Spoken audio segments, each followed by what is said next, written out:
Good morning, everybody. So we have learned a lot about our body systems and how they work, but what can we do to take care of our bodies? Remember we learned about the 5 keys to health? Today we are going to review those. The first one is eat well. Food is the fuel your body runs on, but remember, some foods are much better for you than others. Nutritious foods have lots of protein and vitamins that help to keep you well. Some of those foods include fruits, vegetables, whole wheat bread, brown rice, nuts, fish, and chicken. Don't forget that you also need to drink plenty of water every day.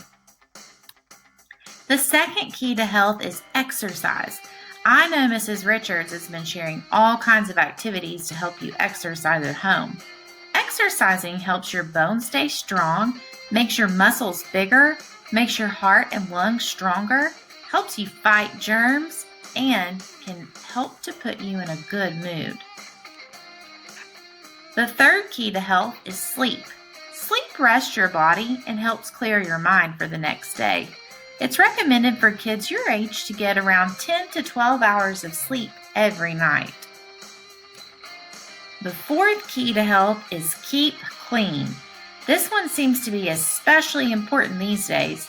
Not only are baths or showers important, but so is washing your hands. And don't forget to brush those teeth. The last key to health is having checkups.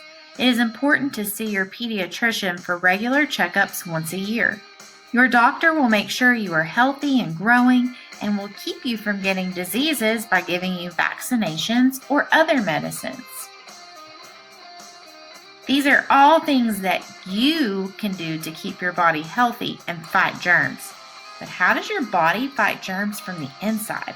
Let's find out from this book, The Magic School Bus Fights Germs. We have fun in Miss Frizzle's class. We go on wild trips.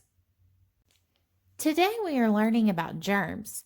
They can make people sick. Wanda might be sick already.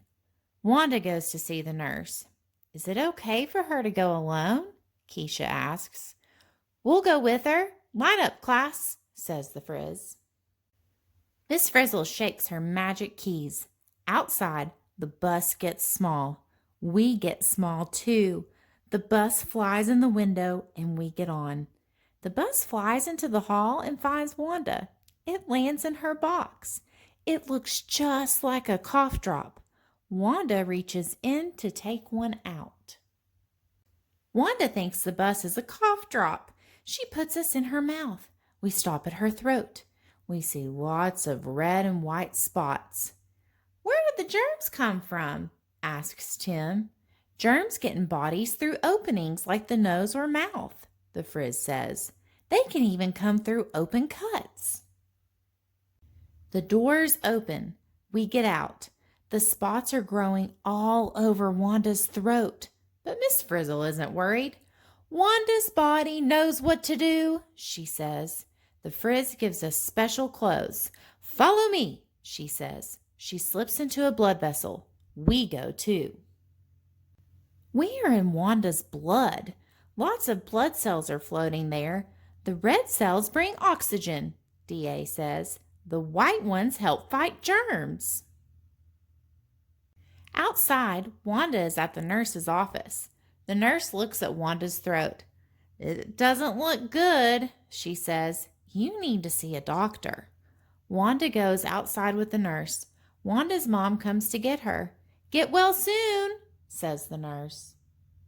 We start to feel hot. Wanda is getting a fever. A fever is when your body heats up. Wanda's mom takes her to Dr. Wilson. The doctor takes some germs from Wanda's throat. Let's find out what these germs are, says Dr. Wilson. Wanda, you have strep throat, says Dr. Wilson. She takes out a pad and writes on it. You need to get an antibiotic, she says. Back inside Wanda, Miss Frizzle points at the white blood cells. Something is coming out of them. Those are antibodies, Miss Frizzle tells us. Suddenly, we notice something. White blood cells are shooting antibodies at us. They think we are germs. We go back to Wanda's throat. As we get on the bus, our special clothes disappear. Back to school, Miss Frizzle calls.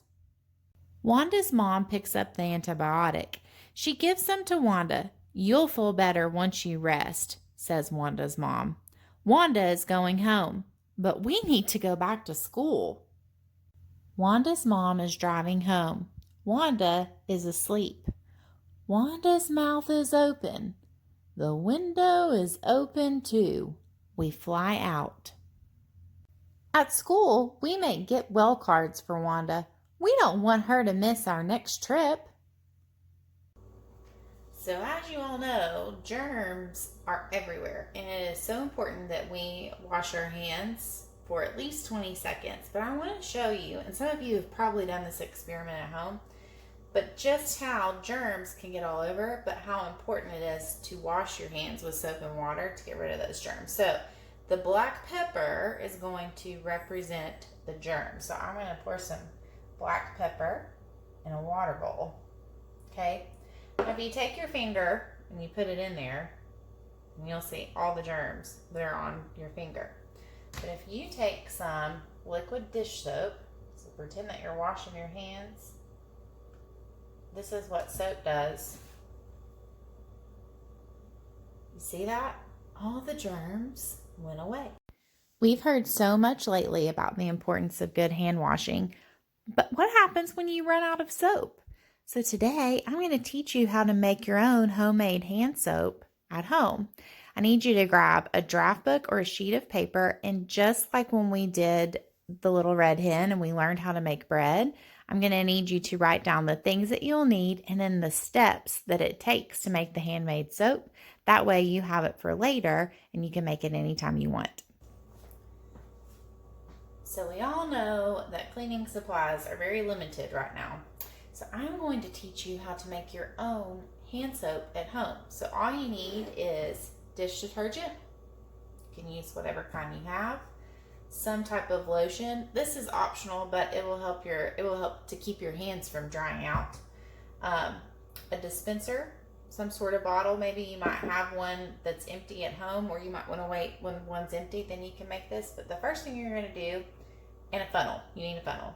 You're going to take your funnel and you're going to measure out your soap to about 1/4 of the way full of your dish soap. So I'm going to pour this in there. Might be kind of hard for you all to see through that glass. Almost there. Maybe just a little bit more. Okay, so you add your dish soap in there. And if you have a dish detergent that does not have a scent, you could always, if you have essential oils at home, you could always use some essential oils to put in there to give it a smell. And then I'm going to use some aloe lotion that I have. I think that'll help to make it a little bit softer too. You're going to put about 1 to 2 tablespoons of lotion in there. So I'm going to squirt that in. If I can get it to open. There we go.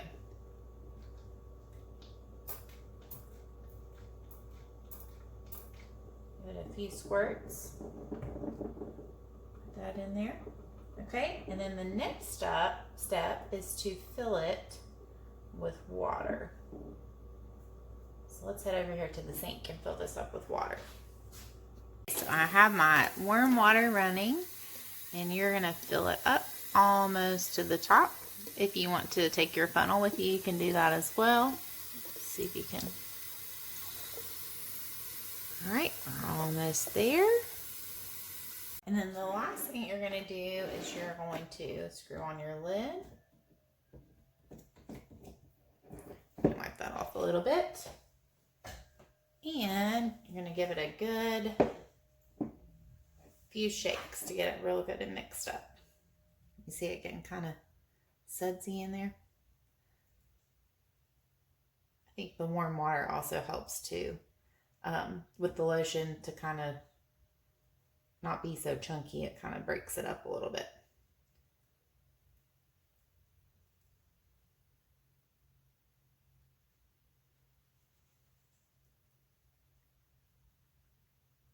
All right, now let's go try it out and see if it works. Okay, so make sure you get your soap. A couple of squirts there. And we're going to wash for, you remember how long? That's right, 20 seconds. You can sing happy birthday or another song that you know. Actually feels pretty good. All right. Make sure you get on your nails really good. In between your fingers. And you guys just made your own homemade hand soap. The last thing that I want you all to do today is I want you to go to Brain Pop Junior and I want you to watch the washing hands video, and at the end take the quiz and see how you do. I hope that you guys stay safe and stay healthy. Remember to practice the 5 keys to health, and I'll see you soon. Bye.